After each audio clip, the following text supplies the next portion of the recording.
Hi everyone, welcome to my channel. ఈరోజైతే పొట్లకాయ పెరుగు పచ్చడి ఎలాగ చేసుకోవాలో చూసేద్దాం.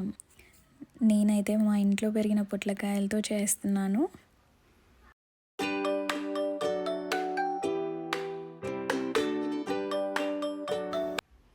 ఫస్ట్ అయితే పొట్లకాయ కట్ చేసుకోవాలి. 3 to 4 కారానికి సరిపడ పచ్చిమిర్చి, కొద్దిగా అల్లం, కరివేపాకు, కొత్తిమీర, ఒక మిక్సీ జార్లో పచ్చిమిర్చి, అల్లం, కొత్తిమీర వేసి మంచిగా గ్రైండ్ చేసుకోవాలి. స్టవ్ ఆన్ చేసి ప్యాన్ పెట్టి ఒక 2 to 3 table spoons of oil వేసి అది కొద్దిగా వేడెక్కాక పోపు దినుసులు అండ్ ఎండుమిర్చి, కరివేపాకు వేసుకోవాలి. అది కొద్దిగా చిటపటలు ఆడుతున్నప్పుడు ముందుగా కట్ చేసి పెట్టుకున్న పొట్లకాయ వేసుకొని మంచిగా మిక్స్ చేసి మూత పెట్టేసేయాలి.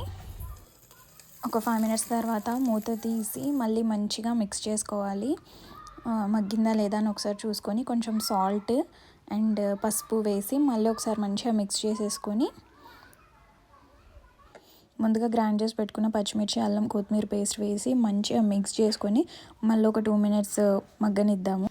పక్కన ఇంకొక బౌల్ తీసుకొని అందులో కర్డ్ వేసి మంచిగా బీట్ చేసుకోవాలి. సాఫ్ట్గా అవ్వాలి కర్డ్.